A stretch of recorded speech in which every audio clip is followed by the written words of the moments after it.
الحمد للہ رب العالمین والصلاة والسلام علی اشرف الانبیاء والمرسلین سیدنا و مولانا محمد وعلی آلہ وصحبہ اجمعین اما بعد قال اللہ تبارک و تعالی فی القرآن المجید والفرقان الحمید اعوذ باللہ من الشیطان الرجیم بسم اللہ الرحمن الرحیم الحمد للہ رب العالمین الرحمن الرحیم مالک یوم الدین ایاک نعبد و ایاک نستعین اہدنا الصراط المستقیم صراط الذین انعمت علیہم غیر المغضوب علیہم ولا الضالین صدق اللہ العظیم۔ ارشاد باری تعالی ہے، تمام تعریفیں اللہ تبارک و تعالیٰ کے لیے ہیں جو پالنے والا ہے تمام جہانوں کا، نہایت مہربان اور رحم کرنے والا ہے، مالک ہے روز جزا یعنی قیامت کا۔ ہم تیری ہی بندگی کرتے ہیں اور تجھی سے مدد چاہتے ہیں، دکھا ہمیں سیدھا راستہ، ان لوگوں کا راستہ جن پر تو نے انعام کیا، اور نہ دکھا ان لوگوں کا راستہ جن پر تیرا غضب نازل ہوا اور جو گمراہ ہوئے۔ بزرگوں، بھائیوں اور دوستوں، آج کا بیان سورہ فاتحہ کی برکات کے بارے میں ہے۔ یہ سورت بندوں کی زبان میں نازل فرمائی گئی تاکہ جب وہ اپنے رب سے کچھ مانگنا چاہیں تو اس طرح مانگیں۔ یہ بہت بابرکت صورت ہے۔ نماز اس کے بغیر مکمل نہیں ہوتی، اور اسے پڑھ کر دم کرنے سے بہت سی بیماریوں سے شفا حاصل ہو جاتی ہے اور گھر میں خیر و برکت نازل ہوتی ہے۔ فرمایا، الحمد للہ رب العالمین، تمام تعریفیں اور ہر قسم کی عبادات کا مالک صرف اللہ تبارک و تعالی ہے، کیونکہ وہ کائنات کا بلا شرکت غیر حکمران ہے، حقیقی مالک ہے اور تمام چیزیں عطا کرنے والا ہے۔ وہ تمام جہانوں کو روزی دینے والا ہے، جس میں انسانوں کا جہان، جنات کا جہان، حیوانات کا جہان، پرندوں کا جہان، غرض ساری مخلوقات کے جہان شامل ہیں۔ حضرت ابو سعید خدری رضی اللہ تعالیٰ عنہ سے روایت ہے کہ کائنات میں 40,000 جہان ہیں، اور حضرت مقاتل رضی اللہ عنہ سے روایت ہے کہ کائنات میں کل 80,000 جہان ہیں اور ہماری زمین اس کا ایک حصہ ہے۔ رب کا معنی پالنا ہے۔ اللہ تبارک و تعالی انسان کو اس وقت سے پالنا شروع کرتے ہیں جب وہ ابھی ماں کے پیٹ میں ہوتا ہے، پھر آہستہ آہستہ وہ جوان ہوتا ہے اور طاقتور ہو جاتا ہے، اور پھر بوڑھا ہو جاتا ہے، اور پھر قبر میں چلا جاتا ہے۔ اس سارے عرصہ میں اللہ تبارک و تعالی ہی اس کی ہر قسم کی ضروریات کو پورا کرتے ہیں۔ الرحمن الرحیم، نہایت مہربان اور رحم کرنے والا ہے۔ حدیث شریف میں آتا ہے کہ اللہ تبارک و تعالی نے اپنی رحمت کے 100 حصے کیے، 99 حصے اپنے پاس رکھے اور ایک حصہ پوری دنیا پر تقسیم کر دیا۔ اس ایک حصہ کی وجہ سے دنیا بھر کی مائیں اپنے بچوں سے پیار کرتی ہیں اور ان پر اپنی جان تک قربان کرنے کو تیار رہتی ہیں، اور بقیہ 99 حصوں کا اظہار روز قیامت ہوگا، جب اللہ تبارک و تعالی بے شمار لوگوں کو بلا حساب و کتاب جنت میں داخل فرمائیں گے، اور جو لوگ ایمان میں کمزور ہیں انہیں بھی معاف کر دیا جائے گا۔ ارشاد باری تعالی ہے، اعوذ باللہ من الشیطان الرجیم، بسم اللہ الرحمن الرحیم، قل یا عبادی الذین اسرفوا علی انفسہم لا تقنطوا من رحمت اللہ ان اللہ یغفر الذنوب جميعا انہ هو الغفور الرحیم۔ صدق اللہ العظیم۔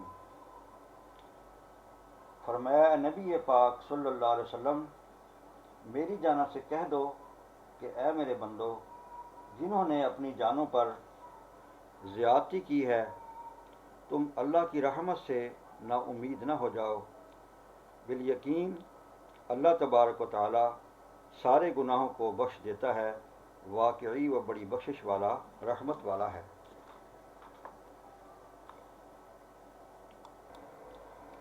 مفسرین کے مطابق یہ آیت بڑے سے بڑے روحانی بیمار اور گناہ گار کے حق میں تقصیر کا حکم رکھتی ہے۔ جیسے کوئی ماہر ڈاکٹر یا طبیب کسی مریض سے یہ کہہ دے کہ میاں یہ دوا تمہارے مرض میں اکثیر ہے، یعنی شفا دینے میں بڑا اثر رکھتی ہے، اسی طرح یہ آیت بڑے سے بڑے گناہ گار کے حق میں اکثیر ہے، یعنی اس کے گناہوں کو معاف کر دینے میں بڑا اثر رکھتی ہے۔ گویا اللہ تعالیٰ فرماتے ہیں کہ اے میرے بندے، گھبرانا نہیں، اگرچہ تو نے گناہ بے حد و شمار کیے ہیں، لیکن میری رحمت بھی بڑی وسیع ہے۔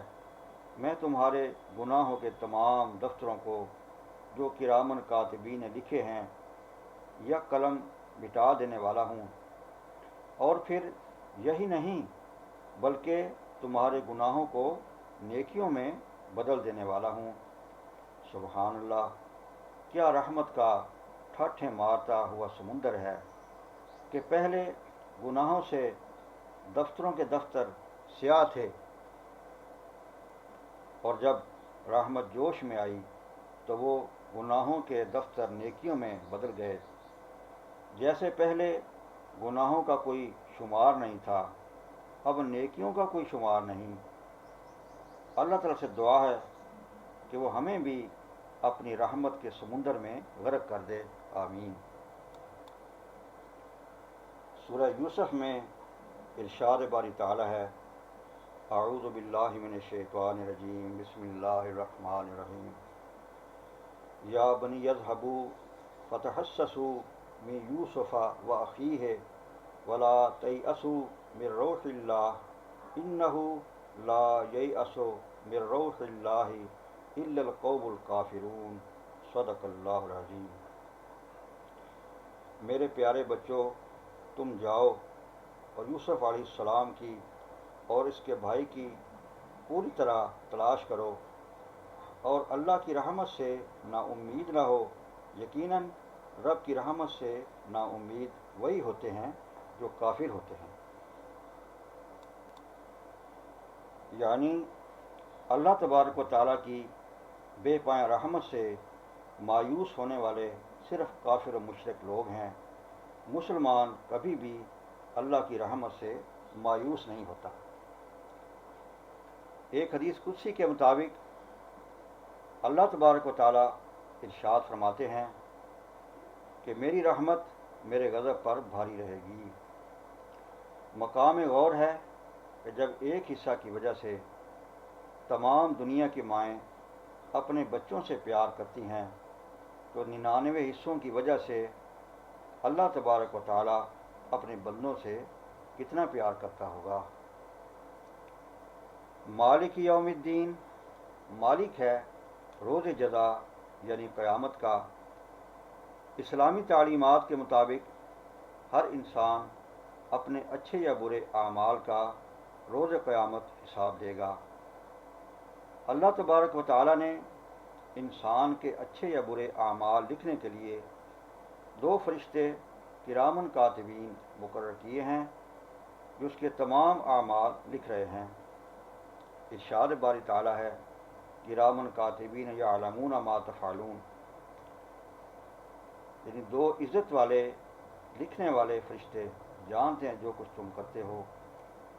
اور انسان جو بھی اعمال چھپے یا ظاہر کرتا ہے اور کوئی عمل چھوڑتے نہیں۔ روز قیامت جب یہ کتاب، جسے نامہ اعمال کہا جاتا ہے، انسان کو دی جائے گی، تو اس کے رونگٹے کھڑے ہو جائیں گے اور وہ بے ساختہ کہے گا ما لہذا الکتاب لا یغادر صغیرۃ ولا کبیرۃ الا احصاها ووجدوا ما عملوا حاضرا، صدق اللہ العظیم۔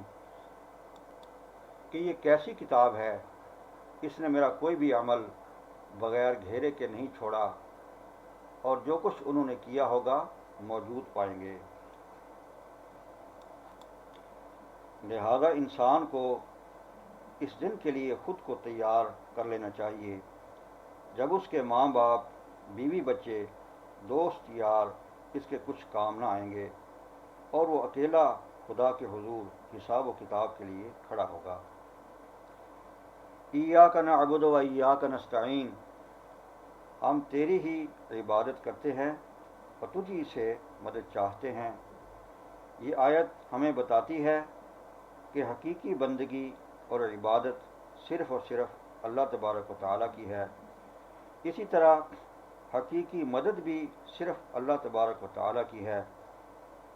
اگر وہ کسی کام میں اپنے بندہ کی مدد کرنا چاہے اور اسے کامیاب کرنا چاہے تو وہ کامیاب ہو جاتا ہے، اور اگر وہ اس کی مدد نہ کرے تو پھر دنیا بھر کے انسانوں کی مدد سے بھی اس کا کام نہیں ہو سکتا جب تک کہ اللہ کی مرضی شامل حال نہ ہو۔ اہدنا الصراط المستقیم، دکھا ہمیں سیدھا راستہ، ان لوگوں کا راستہ جن پر تو نے انعام کیا۔ مفسرین کے مطابق جن پر اللہ تبارک و تعالیٰ کا انعام ہوا ہے وہ 4 قسم کے لوگ ہیں، یعنی انبیاء علیہم الصلاۃ والسلام، صدیقین، صالحین اور شہداء۔ صدیقین وہ لوگ ہیں جو کہ سچے ہیں، جن کے قول و عمل میں صداقت ہے۔ ارشاد باری تعالیٰ ہے یا ایھا الذین آمنوا اتقوا اللہ وکونوا مع الصادقین، صدق اللہ العظیم۔ اے لوگو، اللہ تبارک و تعالیٰ سے ڈرو اور سچوں کے ساتھ رہو۔ اس میں نکتہ کی بات یہ ہے کہ جب تک اللہ تبارک و تعالیٰ کا قرآن موجود ہے سچے لوگ بھی موجود رہیں گے، ورنہ خدا تعالیٰ کی جناب میں کذب یعنی جھوٹ لازم آتا ہے کہ سچے لوگ تو موجود نہیں، ختم ہو گئے، لہذا ان کے ساتھ رہنے کا حکم کیا معنی رکھتا ہے؟ تو ایسا ہرگز نہیں، بلکہ سچے لوگ اس وقت تک یقینی طور پر موجود رہیں گے جب تک کہ قرآن موجود ہے، لہذا ان کے ساتھ رہنے یعنی ان سے ملاقات، میل جول اور ان کی باتوں پر عمل کرنا ضروری ہے۔ اور صالحین یعنی نیک و راست باز لوگ، اور شہداء جو کہ سچی بات کی گواہی دیتے ہیں، اور وہ لوگ جو اللہ تبارک و تعالیٰ کے راستے میں کفار و مشرکین سے لڑتے ہوئے شہید ہو جاتے ہیں۔ یہ 4 قسم کے لوگ ہیں جن پر اللہ تبارک و تعالیٰ کا خصوصی انعام نازل ہوا ہے۔ غیر المغضوب علیہم ولا الضالین، اور ان لوگوں کے راستہ پر نہ چلا جن پر تیرا غضب نازل ہوا، اور جن پر اللہ تبارک و تعالیٰ کا غضب نازل ہوا ہے ان سے مراد یہود و نصارہ ہیں، یعنی حضرت عیسیٰ علیہ الصلاۃ والسلام کے پیروکار مراد ہیں۔ اور ان پر غضب نازل ہونے کی وجہ یہ ہے کہ انہوں نے مقدس آسمانی کتابوں میں تحریف کی اور ان کی اصل عبارات میں رد و بدل کیا، اور ان میں ان کو منچاہی تعویلات اس میں داخل کی۔ آج دنیا میں تورات و انجیل اپنی اصلی حالت میں محفوظ نہیں ہیں۔ بائبل مقدس عبرانی زبان میں نازل ہوئی تھی، مگر آج پوری دنیا میں اس کا کوئی بھی نسخہ عبرانی زبان میں موجود نہیں۔ اور پھر بائبل مقدس کے 4 حصے ہو چکے ہیں، یعنی انجیل متی، انجیل مرقس، انجیل لوکا اور انجیل یوحنا، اور ان میں حضرت عیسیٰ علیہ الصلوۃ والسلام کے حالات زندگی اور ان کا شجرہ نسب بیان کیا گیا ہے، جسے اللہ تبارک و تعالیٰ کا کلام نہیں کہا جا سکتا۔ قرآن پاک کے علاوہ دوسری آسمانی کتابیں اپنی اصلی حالت میں موجود نہیں ہیں اور ان میں تحریف ہو چکی ہے۔ اس تحریف، رد و بدل اور اس میں ان کے احکامات کو نہ ماننے کی وجہ سے یہود و نصارہ پر اللہ تبارک و تعالیٰ کا غضب نازل ہوا اور وہ گمراہ ہوئے۔ حدیث شریف میں آتا ہے کہ افضل الذکر لا الہ الا اللہ، یعنی بہترین ذکر لا الہ الا اللہ کہنا ہے، اور الحمدللہ کہنا میزان کو بھر دیتا ہے، یعنی وہ میزان یا کنڈا جس سے روز قیامت اعمال کا وزن کیا جائے گا، اس کا پلڑا الحمدللہ کہنے سے بھاری ہو جاتا ہے اور گناہوں کا پلڑا ہلکا ہو جاتا ہے، جس سے اس شخص کی بخشش ہو جاتی ہے۔ بہرحال سورہ فاتحہ وہ بابرکت سورہ ہے کہ جس کی تلاوت سے بندہ کے گناہ معاف ہو جاتے ہیں، درجات بلند ہو جاتے ہیں اور وہ اللہ تبارک و تعالیٰ کے غضب سے محفوظ ہو جاتا ہے۔